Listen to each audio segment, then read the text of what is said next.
tey jii nii man lu ma mënut a comprendre. mais Ousmane Sonko quand il dit ça c'est parce qu'il a les informations. C'est absolument faux Momo. Non bu ñu mënee c'est absolument faux. parce que tey faux Momo. si ce n'est pas faux par exemple. man ay fee laa lay jox. c'est bàyyi ma ñëw rek. waaw allez-y ay fee laa lay jox. tey jii nii munoo nekk au cœur du dispositif de président Macky Sall nekk un ministre de la République jiite les cadres de l'APR. nga xëy démissionné nga xëy pour des questions de principe li la dal la. après nga bàyyi delluwaat ci ginnaaw Macky Sall di la financer nga nekkul toppam. quand même ce n'est pas. quand même réfléchis quand même. quand même mënul nekk benn mooy. tu parles de qui Alassane mais je vais plus loin. Ousmane Sonko bi ñu fi amee problème au mois de mars 2021. gis nga taxawaay bi madame Soda taxaw. ak Thierno Bocoum bokk APR ak Thierno Bocoum. Thierno Bocoum. waaw Bougane Gueye Dany. waaw est-ce que boobu wax na leen ne APR ngeen bokk ma koy leen yónni. exact il ne l'a pas dit. il ne l'a jamais dit. mais Pape Djibril Fall. gisoo un élément factuel bu naan la Macky Sall moo ko financé tu vois que les gens sortent di ko dal parce que il avait des problèmes de moyens ku Macky Sall financé dina dem di uti ku la lebal caution.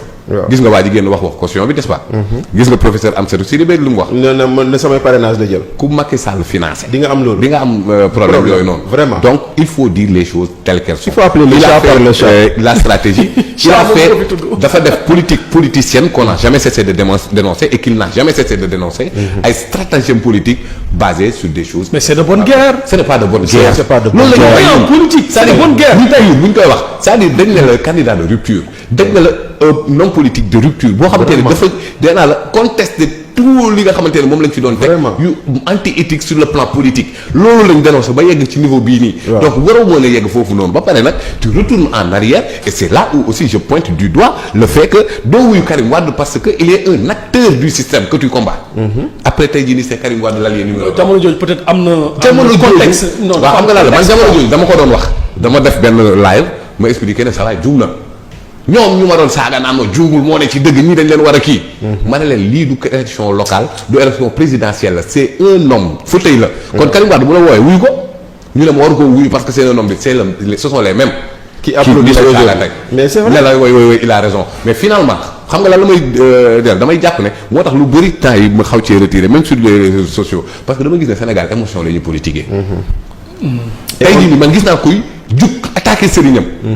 ndax leader politique am. Sénégal c'est-à-dire seen engagement politique c'est émotionnel kii laa bëgg kii laa bañ maanaam boo nekk ci bëgg rek alors que on doit être sans état d'âme. merci politique beaucoup. man ci politique je suis sans état d'âme amul ku ma bëgg amul ku ma bañ waxal ma jàpp ne lii njëriñu réew mi la lii am na cohérence ma appuyer maa gis ci yow démarche bi boo tarxisee ci penc mi. ci penc mi lañ lay dénoncer. mais mu ci penc mi lañ yox waa penc mi jàng ci. parce que dama koy gis yenn saa yi am yenn responsable wala yenn activistes yu ànd ak Sonko mais bu ñu jógee dénoncer ñu ne ko non waroo def lii. waroo ko da nga ko ma war a woo.